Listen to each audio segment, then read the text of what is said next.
আসসালামু আলাইকুম। আশা করি আল্লাহর রহমতে আপনারা সকলে ভালো আছেন।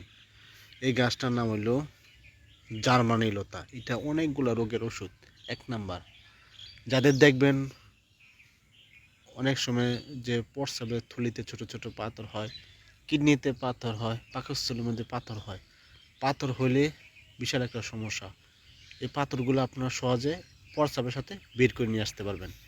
এরকম লতা পাতা নিয়ে এবার মুট করে ধরা পরিমাণ মতো সকালবেলা আপনি যদি চিবায় চিবায় খান, এরকম 5-7 দিন খান, দেখবেন প্রস্রাবের সাথে ছোট ছোট পাথরগুলো সহজে বেরিয়ে আসবে। এটা হলো এক নাম্বার। যে বলতেছি 2 নাম্বারটা বলতেছি, সেটা দেখবেন অনেকে মুখের মধ্যে ব্রণ হয়, মেস্তা হয়, মুখের মধ্যে মেস্তা এবং ব্রণের পরে দাগ হয়, কালো কালো দাগ হয়। এবং এই দাগগুলা মেস্তা ব্রণ একদম সহজে ভালো করতে পারবেন। কিভাবে?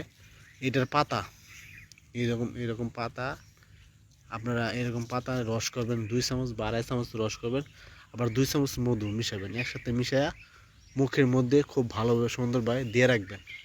আপনারা দিবেন, আপনারা এটা গোসল করার আগে ব্যবহার করবেন, 15-20 মিনিট দিয়ে রাখবেন মুখের মধ্যে, তারপরে আপনারা ধুয়ে ফেলবেন। এরকম 5-7 দিন ব্যবহার করতে পারবে।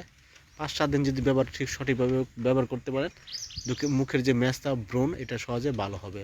তারপরে যদি কালো দাগ পড়ে, এটাও সহজে ইনশাল্লাহ ভালো হবে।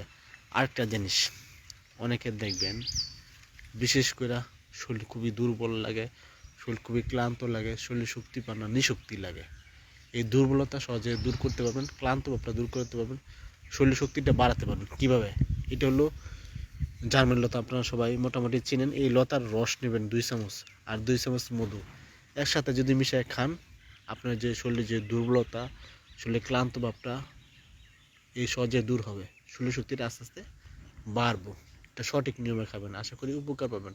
আপনারা 5-7 দিন সঠিক নিয়মে খেলে আপনারা সঠিকভাবে বুঝতে পারবেন এর উপকারিতাটা, মানে সহজে বুঝতে পারবেন। যারা এই ভিডিও দেখার পর যদি উপকৃত হন, যদি ভালো লাগে, পেজটা যদি ফলো না দিয়ে থাকেন, ফলো দিবেন। ফলো দিলে এটা যখন আমি নতুন নতুন ভিডিও আপলোড করবো, তখন আপনারা সহজে দেখতে পাবেন।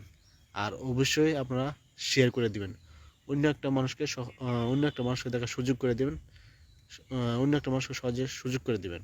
আর বিশেষ করে সবসময় চেষ্টা করবেন প্রতিদিন 20-25 মিনিট ব্যায়াম করার জন্য। আর সবুজ শাকসবজি, ফলমূল, সিজনে যে ফলগুলো পাওয়া যায় এগুলো খাওয়ার চেষ্টা করবেন। শরীরকে সুস্থ থাকার জন্য, শরীর শক্তি বাড়ার জন্য আপনারা অবশ্যই ব্যায়াম করতে হবে। ব্যায়ামের কোনো বিকল্প নাই। ইনশাআল্লাহ এভাবে সঠিক নিয়ম ব্যবহার করবেন, উপকার পাবেন।